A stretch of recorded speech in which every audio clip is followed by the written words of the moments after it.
Ekitongole kya NEC nga kino kye kiri mu kaweefube ow'okufulumya ebintu by'amagye omuli ebyambalo ssaako n'ebyokulwanyisa kikungiriziddwa olw'omutindo omulungi gwe kituuseeko mu ddimu lino. Minisita w'ebyokwerinda awamu ne bannazirwanako Jacob Obothi asiimye omulimu ekitongole kino gwe kikola newankubadde nga bingi ebikyetaagisa mu nkulaakulana yakyo ey'omuggundo. But we are not yet where we are supposed to be. And there is hope that we are going to be better. And give us a few years, Uganda will be more self-reliant because we are producing. Reliance and dependence is that when you are able to produce the items, the equipments, and able to use the products that you manufacture and even sell out. So that's the way we are. We are basically saying what we are doing right now is the best we could do, but we need to do more. Ono alaze omugaso gw'okunoonyereza wakati mu kusobola okubangawo ekkolero lya NEC erimanyiddwa nga NEC Hub e Luweero. Research and development is going to guide the development of more military equipment, more items that we need in the defense industry, so that we buy from here. We are saving a lot of billions of shillings from having our MRO, our helicopters being overhauled from here. We save on each helicopter, we would be spending over $1.2 million to take it out, just transport, without the cost of repair. But now we are doing it here. So in the long run, we are going to be self-reliant.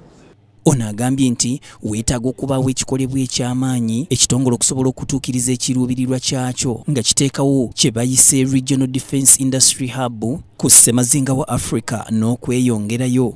We are doing it within our coast and then be a hub, the regional hub within Africa for other countries to come and utilize. So we are not just going to do for ourselves. We are looking at within East Africa, within the Africa region and beyond, so that we can be a hub for defense industry and providing solutions based on research and development. General Muhoozi ono nga yabadde omwogezi omukulu ow'olwaleero alaze omugaso gw'amawanga okwetengerera naddala mu byokwerinda nga tegamaamiddwa amawanga g'abazungu. How does multipolarity impact Africa's security posture? Multipolarity has a number of implications for Africa's security. One is increased geopolitical competition for Africa's resources. Africa has once again become a center of geopolitical rivalries. We see this all around us in Sudan, Somalia, Mali, Libya. Once again, there is geopolitical competition for Africa by different powers. Anybody who has been to Somalia, deployed in Somalia, knows this, has experienced it. You see all the players there now. And don't only think of the big powers. There are middle powers also that are there fighting for influence. Mainly, he looked at the historical. He took a historical perspective. He looked at the history of Africa in relation to, for example, the colonial powers of Europe, because they were, they ganged up against the agreed in the Berlin Conference to divide Africa. It was in his paper. Then after that, Africa was colonized and dominated. I'm sure you know about colonialism. Then we got independent, thanks to the changes that happened in the world, where now the European powers became weakened, and then we got a bipolar world, that is power in the world divided between United States and Soviet Union.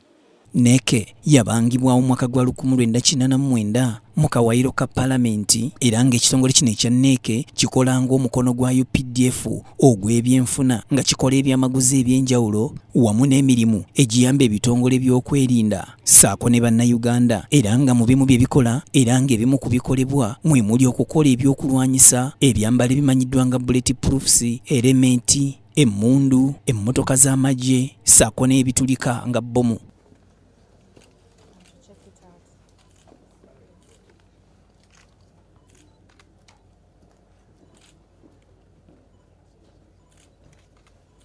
Okusinziira kalenda y'ebyenjigiriza wano mu ggwanga ey'omwaka gw'ebyensoma 2024-2025 eraga nti ng'ennaku z'omwezi 16 mutunda w'omwaka guno abayizi bonna okwetooloola eggwanga lwe bagenda okuddamu nate okukakkalabya emisomo gyabwe mu lusoma olwokusatu olunaakomekerezebweyo mu Ntenvu. Tugenda okuyingira olusoma luno ng'abazadde beeyaguza lujja olw'ebisale ebibasabibwa bye balumiriza nti bisukkiridde mwana bitiiyo, simanya seminti, enjeyo, rimu z'empapula, menye kindeke kinga kwotadde ne school fees gwe balumiriza nti asukkiridde. Kino okusinga kyeyolekera nnyo mu masomero g'obwannannyini era wano ekibiina ku ludda olw'obala gavumenti ki Uganda People's Congress nga kiyita mu ssekama waakyo Sharon Aracho Yat we kisinzidde ne kisaba abakulu b'amasomero okusaasira ennyo abazadde n'okubawuliriza nga bakkiriza engeri ey'ekibanja mpola. Tubaayo ne tusaba abannannyini ssomero ne tugamba nti omwana tomugaana kuyingira ssomero bakutandika kusoma naye kkiriza omuzadde obawe